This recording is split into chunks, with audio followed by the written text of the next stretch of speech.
ഇത് എത്ര മണിക്കായിരുന്നു സംഭവം? വല്ല നിശ്ചയമുണ്ടോ?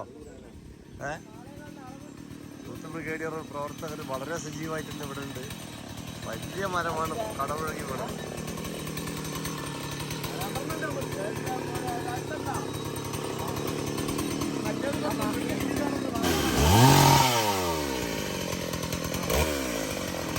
വളരെ വലിയ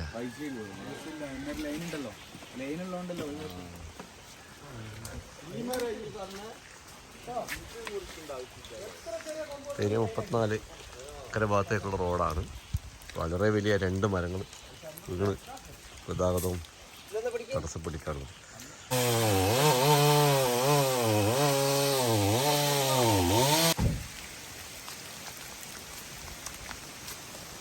പലയിടങ്ങളിലും താഴ്ന്ന പ്രദേശങ്ങളിൽ വെള്ളം കയറിയിട്ടുണ്ട്.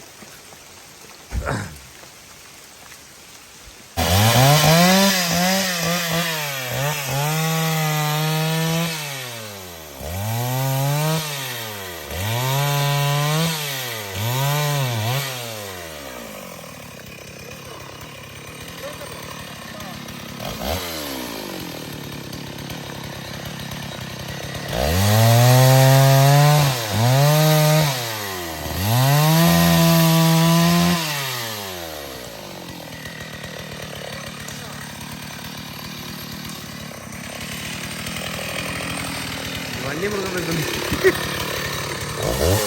ഞങ്ങൾ 3 പേരേ ഉള്ളൂ പരിപാടിക്ക്. ബാക്കി പ്രവർത്തകർ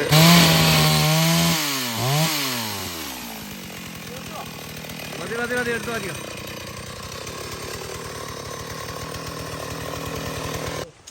ഇതെപ്പം വീടാ ചേട്ടാ?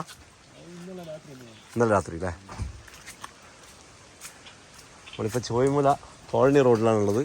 ഇവിടെ ഇപ്പോൾ 2 സൈഡിലും നിറച്ചും വെള്ളം കയറിയിട്ടുണ്ട്. മരങ്ങൾ പലയിടങ്ങളിലും മരം കടപുഴകി വീണതായിട്ട് കാണാൻ കഴിയുന്നുണ്ട്. അല്ലേ, ജലാശയമൊക്കെ നിറഞ്ഞ് പാടത്തൊക്കെ വെള്ളം കയറിയ അവസ്ഥയിലാണുള്ളത്.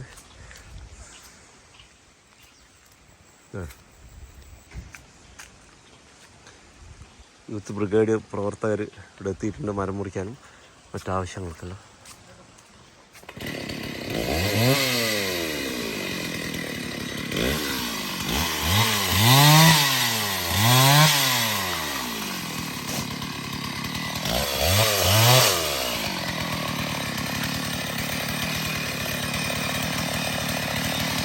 വയനാട് ജില്ലയിലെ പേരിയിൽ താഴ്ന്ന പ്രദേശങ്ങളിലൊക്കെ വെള്ളം കയറി. കൃഷിയൊക്കെ വെള്ളത്തിൻ്റെ അടിയിലാണ്. പേരിയ ചോയ്മുല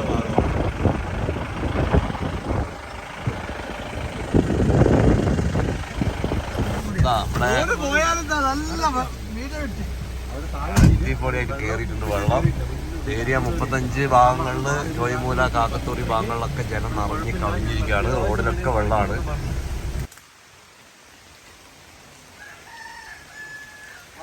റാബിയ അബ്ബാസിൻ്റെ വീടിൻ്റെ മുകളിലേക്കാണ് വീട് മരം പൊങ്ങി വീണത്.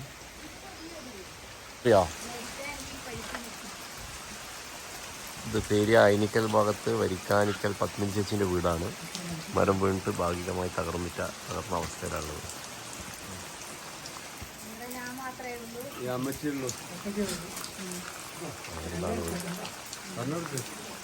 എപ്പോഴായിരുന്നു അമ്മ വീണത്?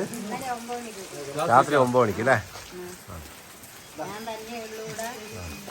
സഹായത്തിനാരും ഇല്ല.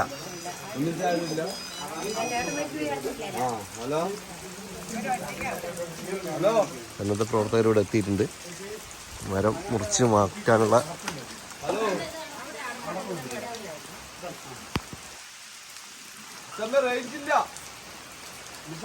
മൊബൈൽ റേഞ്ച് ഇല്ലാത്ത സ്ഥലമാണ്.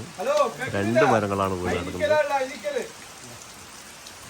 ഒരു വിധവയായ സ്ത്രീ മാത്രം താമസിക്കുന്ന വീടാണ്.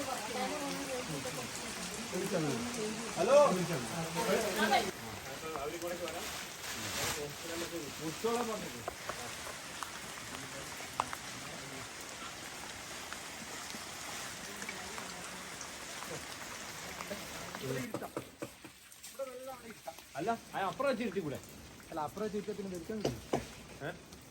വലിച്ചെടുക്കാൻ പറ്റുമല്ല ചേട്ടാ.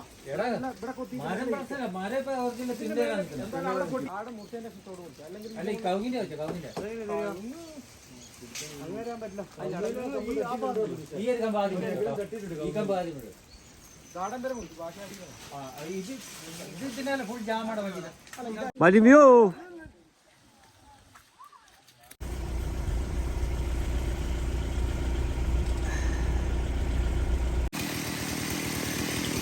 Light.